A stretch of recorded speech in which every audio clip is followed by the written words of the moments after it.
I'm not intimidated by threats from a housewife with no job and no family like you, she sneered. That's right, you're powerless, just like the trash you can't even handle. I get it now, she continued with a smirk. I'm moving out of this house. Good luck, homeless lady, her taunting voice echoed in my ears. I stood there, trying to process her words. This is a great chance for Frank to leave too, she added, turning to him. Come on, let's pack up your stuff and get out. Together, they marched to Frank's room, instructing him to gather his things. Originally, I had only planned to leave, but I never imagined Frank would be thrown out alongside me. My name is Amber, 27 years old, a housewife. I recently married a man named Tom, who is 30, 3 years older than me. At first, I thought he was mature, calm, and had an old soul. He often spoke fondly of his mother, which led me to believe he was a good man who valued his family. But it wasn't until after we were married that I discovered my husband's true nature. On our wedding day, as we exchanged vows, my mother-in-law was all smiles and kind words. I genuinely believed we would have a happy marriage. Shortly after, Tom suggested we move in with his mother, explaining that his father had passed away a few years ago and that he wanted to be close to her. Trusting him and thinking his mother was someone I could rely on, I agreed to the arrangement. But as soon as we were married, everything changed. Both my husband and mother-in-law revealed their true colors. Amber, hurry up and bring me some tea, and clean the bathroom and toilet. Now, my mother-in-law's once gentle voice became sharp and commanding as she barked orders at me. Was she trying to intimidate me, or was this her way of asserting dominance because of her age? She would constantly call out to me, her voice booming through the house, making me do all sorts of chores. But the most shocking revelation was discovering a man I didn't know in the kitchen one morning. I froze, not knowing what to do. Noticing my confusion, he introduced himself. I'm Frank, Tom's younger brother. I had never been told that Tom had a brother, let alone that we would be living with him. It was a startling surprise. Frank was the same age as me minus 27. I approached my mother-in-law, asking her why she hadn't mentioned him before. Oh, you mean Frank? Don't worry about him. He's just a recluse, she responded dismissively. I was stunned. How could she be so indifferent toward her own son? Calling him a ghost, she seemed content with just having Tom around, dismissing Frank as nothing more than a useless hermit who only left the house for grocery shopping. Her words left me disillusioned, shocked at how drastically she had changed since we got married. It was heartbreaking to see a mother discriminate against her own children. As an only child with no siblings to compare myself to, I couldn't fathom being treated this way by my own mother. My parents had already passed away, and I often envied those who still had their families. I longed for parents and children to at least get along. When Tom returned from work, I asked him about Frank, hoping that maybe there was more to their relationship. Just ignore him, Tom replied coldly. Pretend he doesn't exist. He won't bother you. His dismissive tone crushed me. How could he be so heartless, referring to his own brother as if he were nothing? My idealized image of Tom shattered, revealing a man with no real family bonds, a mere mama's boy. After finishing my chores, I went upstairs, regret washing over me. As I turned the corner, I bumped into Frank on his way to the bathroom. You married my brother, didn't you? Frank asked quietly. Yeah, I did, I replied, my voice heavy with uncertainty. I'm sorry, he said, his eyes filled with a sadness I didn't yet understand. It's nothing, but I won't say anything bad. You better get out of here. What?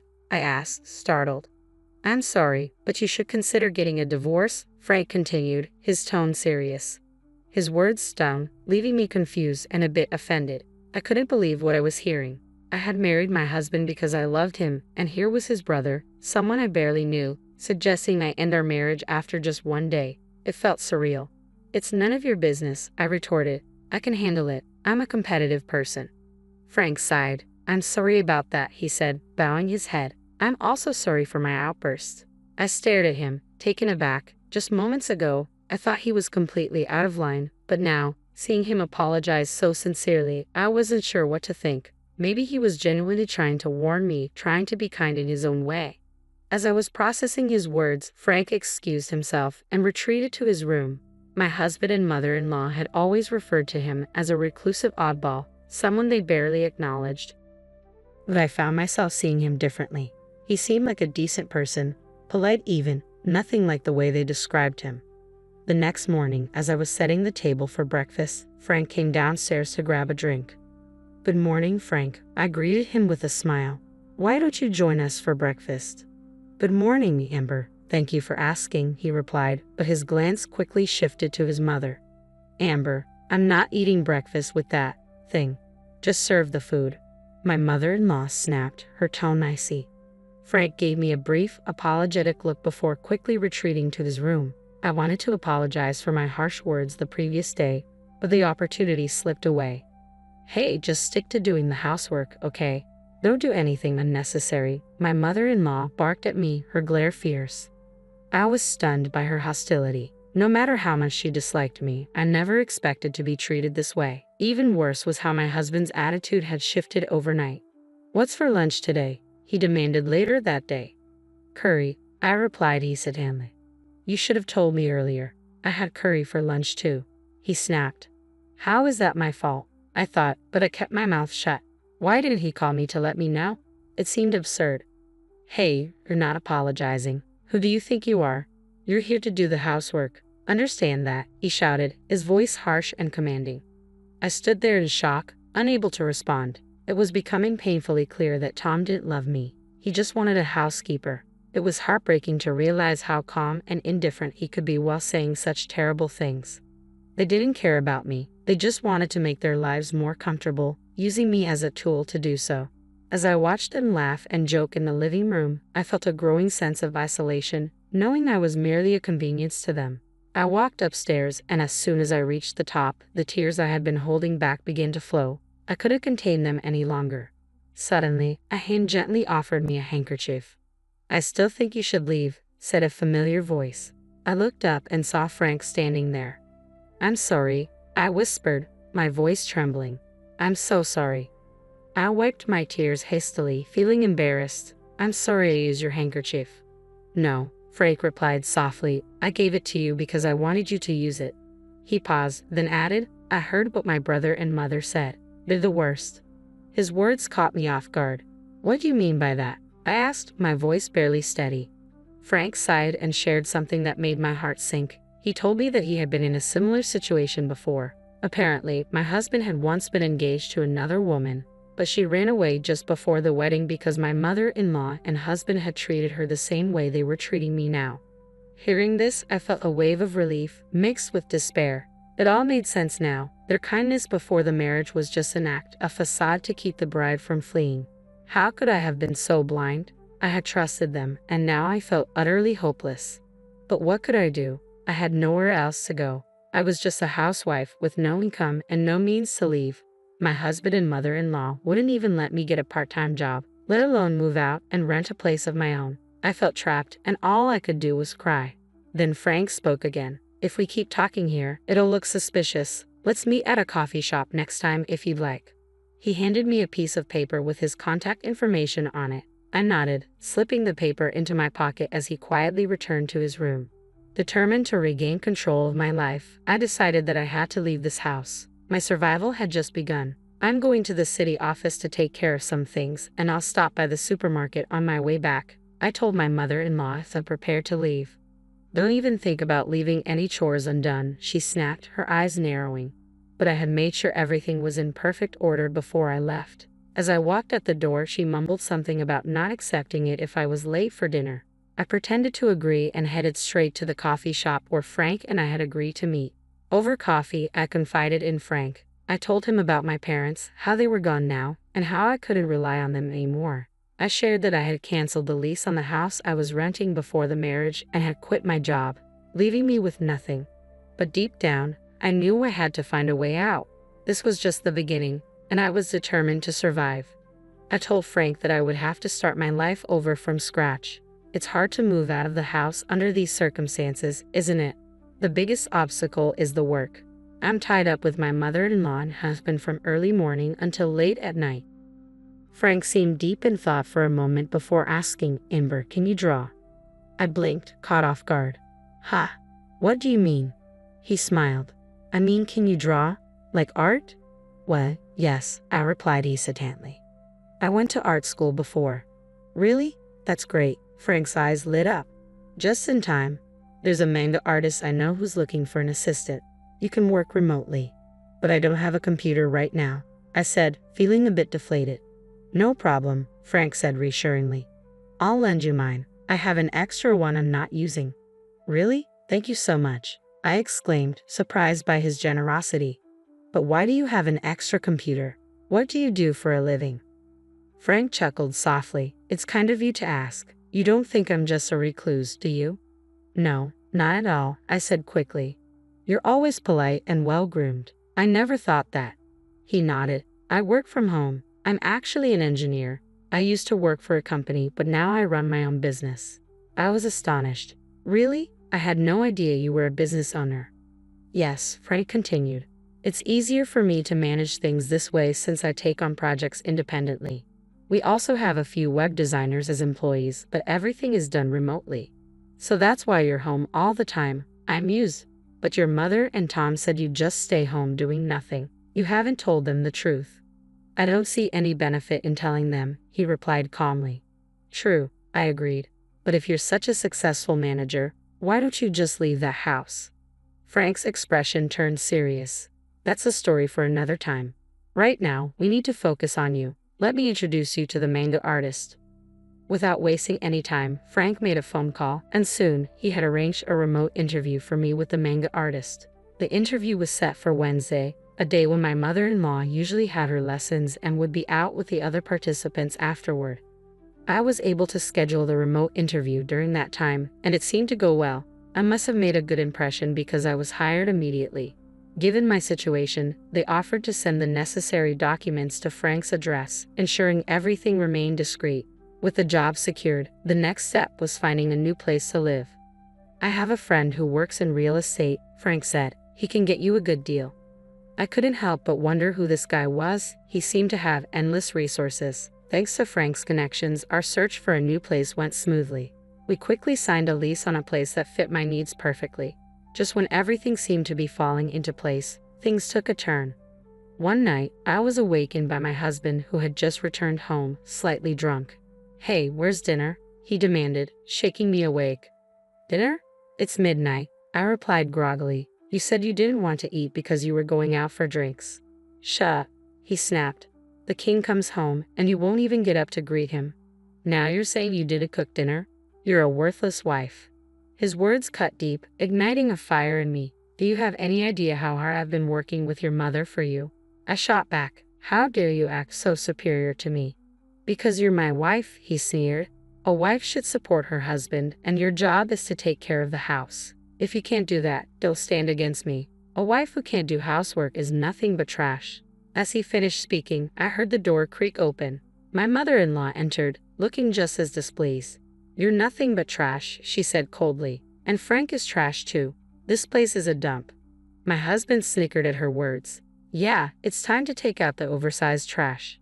What did you just say? I demanded. With a smirk, he opened a drawer and pulled out a document. This is what I mean, he said, holding up divorce papers. You're no good to me anymore. I'm going to find another wife who can actually take care of me. So, I'm divorcing you. Get the hell out of my house. You're disgusting. You think of your wife as nothing more than a slave? I asked, my voice trembling with a mix of anger and disbelief. Is that what you want in a marriage? Someone who acts like a housekeeper? You think I care about what you say? He scoffed. A jobless, parentless woman like you. What are you going to do? You're just garbage. My mother-in-law chimed in, laughing along with him. That's right. You're nothing but trash, and there's nothing you can do about it. Their words were like knives, but I wasn't going to let them break me. I see how you really feel, I said calmly. I'm moving out of this house. I signed the divorce papers and walked away without looking back. I stuffed the papers into my bag and began packing my belongings, all while my husband and mother-in-law watched with smug grins on their faces. So what now? You're homeless, my husband sneered. Not our problem anymore. Good luck out there, homeless lady. And Frank, my mother-in-law added with a wicked smile. He should be out of here too. Time to take out the trash and clear up some space. They began discussing their plans to remodel the house once we were gone, planning to tear down walls and make the place bigger and more comfortable for themselves. It was clear they were already envisioning their lives without us. They headed to Frank's room and ordered him to pack up and leave as well. I hadn't anticipated that Frank would be forced out with me, and a pang of guilt hit me. Had I dragged him into this mess because I couldn't control my emotions during that fight? "I'm sorry, Frank," I said, feeling a weight of responsibility. "This is my fault." But Frank just smiled and shrugged. "Don't worry about it. I realized a while ago that I can't keep living with these people. Besides, I've got other plans now. Maybe it was a good thing we had that fight." His calm demeanor eased my mind slightly.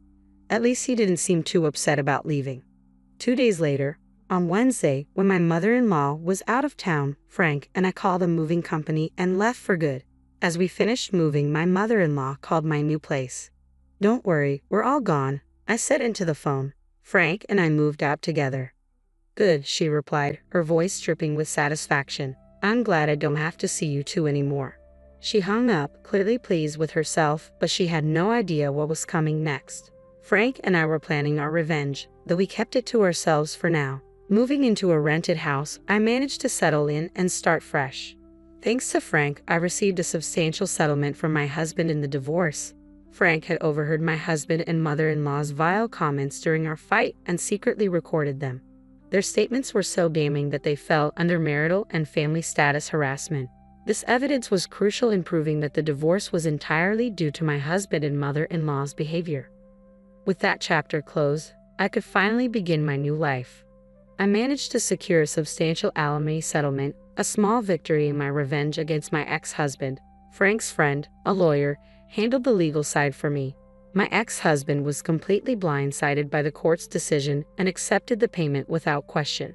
Frank's connections were invaluable, and I was incredibly grateful for his help. I decided not to delve into the details any further. A few days later, my ex-mother-in-law began bombarding me with phone calls. It felt like a relentless barrage, as if a demon were knocking at my door. I had intended to block the calls, but in the end, I had no choice but to answer. "Amber, where are you?" she demanded. "I'm not obliged to tell you anything. I'm a complete stranger now," I replied coolly. "Please, don't be like that. I'm calling because, where's Frank?" she asked, sounding desperate. "Why do you want to know where Frank is?" I inquired. "I'm trying to find him, but he's vanished," she said, frustration evident in her voice. "That's too bad. Maybe he doesn't want anything to do with you anymore," I taunted. The speaker crackled with irritation. "Stop being ridiculous. You two moved out together. You must know where he is." "I do know where he is, but I'm not telling you," I said defiantly. "Search for him yourself."